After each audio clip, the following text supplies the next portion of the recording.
Welcome to the Real Estate Espresso Podcast, your morning shot of what's new in the world of real estate investing. I'm your host, Victor Manash. This is the weekend edition where we interview notable people from the world of real estate investing. Today is no exception. We have a great guest all the way from Ottawa, Canada.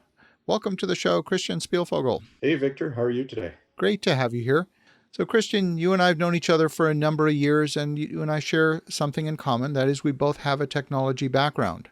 But before we go into that, and today we're going to talk mostly about technology, but technology applies to real estate. Maybe give a little bit of your backstory and how you got to this point in your real estate journey. Yeah, we certainly do have a common background. I started in the technology field, particularly in networking and telecommunications, and left an executive role in a tech firm back in about 2017 to focus on real estate full time. Real estate at that point was much of a hobby for me, but it had grown to a point where I couldn't do two jobs at once anymore. So I focused on real estate investing at that point and continued to grow our business since then. I love it. Now, as a property manager, you self-manage some of your properties. You hire third-party managers where it makes sense.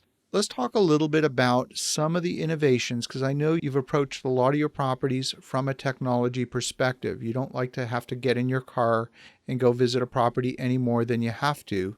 We're going to talk today about the many different innovations that are out there for property managers, for property owners, to monitor the health of their properties that were really not available even just a few years ago. Yeah, it's a really interesting topic and one that both you and I at risk of starting to talk too geeky in our discussion.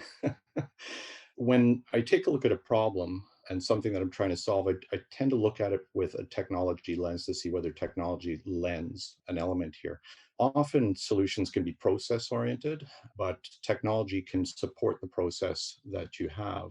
There's been a big shift in technology, particularly over the last, I'd say, 5 or 6 years. But with COVID-19, it's really people have become more aware, is the use of cloud-based technology and how that can be part of your overall solution. And then specifically when we're talking about remote monitoring of properties, there's a concept called the Internet of Things, or IoT. People more now think of it as smart devices, for example, falls into that classification.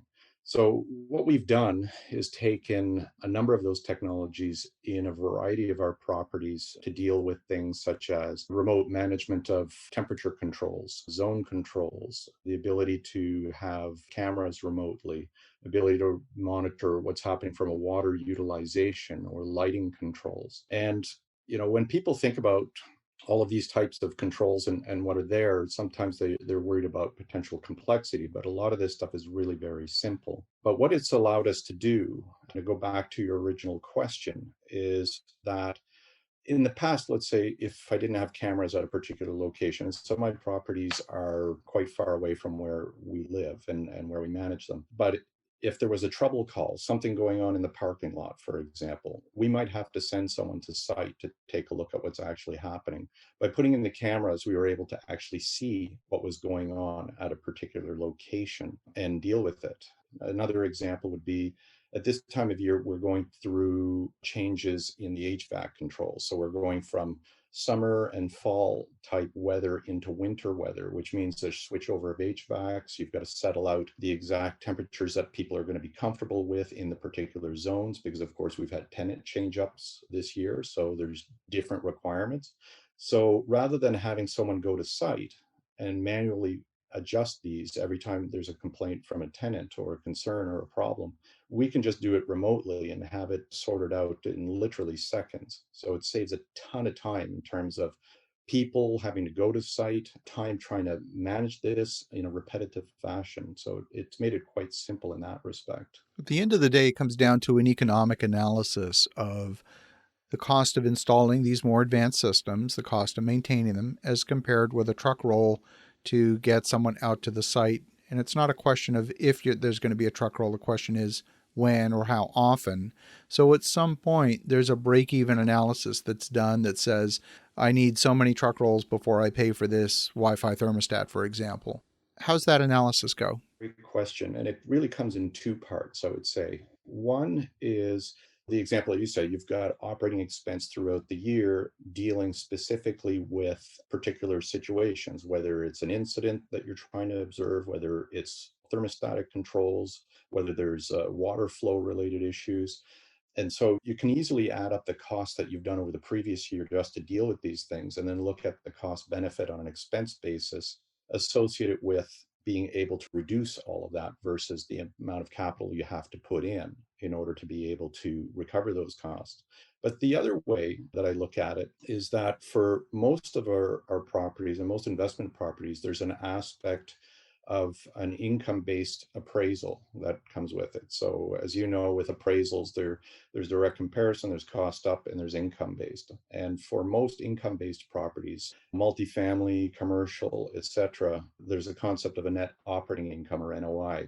And if you assume, for example, a cap rate of, I don't know, for just to make it simple, a 5% cap rate on a property, and if you can reduce, say, a operating expense of, say, $1 a year, right, obviously very modest, then the value of the building can potentially go to $20 increase in value from a capital value of that property. So if you take a device that maybe is going to cost you, say, $200, right, if you can get $10 savings annually out of it, you've effectively got an offset. I'm oversimplifying a little bit, but that's part of the analysis. No, that's very appropriate. It's a very appropriate way of looking at it. And I even just think about it from the standpoint of cost avoidance. I know, for example, we had one of these automated sprinkler systems connected on one property and it failed. And 2 days later, a hose running continuously and a $700 water bill. Man, that could have been avoided with just the addition of a flow monitor that would have set an alarm and we would have dealt with it right away. That flow monitor would have been a bargain compared to that water bill. Because guess what? It can happen again. Absolutely. And it will happen again. It may not be that specifically, but I've had situations in building where you have a toilet with a slow leak. And you may not even notice it. The tenant may not notice it, but your water bill will suddenly change. And in a lot of places, water bills are presented no more than monthly, right? In a lot of jurisdictions, they're presented every 2 months. With a water flow meter, really smart ones will be able to tell you that there is a slow leak. It's something abnormal that's happening in the building, an unusual water pattern. And that allows you to investigate. And some of the really good products will tell you, we think it's actually a toilet leak. You may have other incidences where you have the sprinkler case, but I've also seen cases where a tenant on move out had accidentally caused a problem with the radiator system and there was a leak associated with it. So not just a water bill, but now there's a scenario where you get an alert and within about 30 minutes, you're responding to a particular incident where there could have been water damage to the actual property. I had a conversation with one of my partners in Philadelphia where we have a building that is set deeper in the ground than virtually any other building in the neighborhood. The water table's fairly high, and we have two sump pumps in that particular building that are running almost continuously. It's not a question of if those pumps are going to fail, it's a question of when. And the only time we actually know they failed is when there's a water problem because we don't have an alarm set on them. Oh, I see. So that's another great example of where sensors can come into play. There's obviously some alerts, but there's also some interesting devices that go along with these. So if we take a look at water flow sensor, there's also devices that can automatically sense for floods or sense for a sump pump failure. And in the scenarios where, say, it's related to the water meter, there's devices that can automatically shut off the water flow into the building so that you can respond to it remotely, catch it before it does any real damage. So it's interesting how all these systems can start to link together. And then the ability to observe what's going on in your building is just huge. My need to go out to site these days, other than wanting to go out to site or to meet the tenants or to deal with something that's actually business related as opposed to technology related. These days, I just monitor everything now remotely. One of the criticisms of these software as a service type businesses, in the old days, you used to go to Staples, you used to buy a box off of the shelf and you put the CD in your computer and you had a license to the piece of software that would operate for however long you wanted to use it. With software as a service, it's a subscription model. You're paying a monthly bill in perpetuity, and if you want your data, you got to keep paying the bill. If you want to continue the service, you got to keep paying the bill. How is that both a benefit and a detriment to someone looking for some of these more advanced services? That's a great question. And again, there's at least a couple of angles here.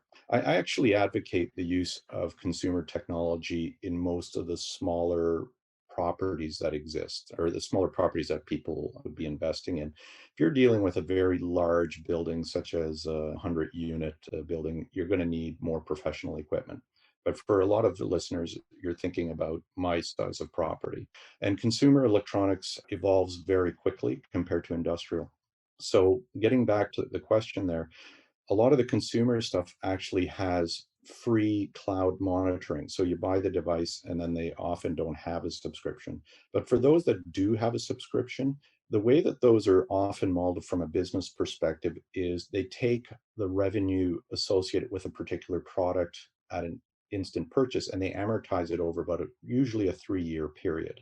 And so the subscription cost that you're paying is roughly the equivalent to if you bought that equipment up front, it would have been arguably more expensive, and then you'd amortize it out. Typically, with technology, you'd probably amortize it over a 5-year period in terms of depreciation. So you are paying a little bit of a premium, but when you offset that by the actual cost savings in the operation of your business, you're much further ahead, even if it wasn't amortized over time. So you should definitely be thinking about, as you install these systems, about a technology obsolescence cycle.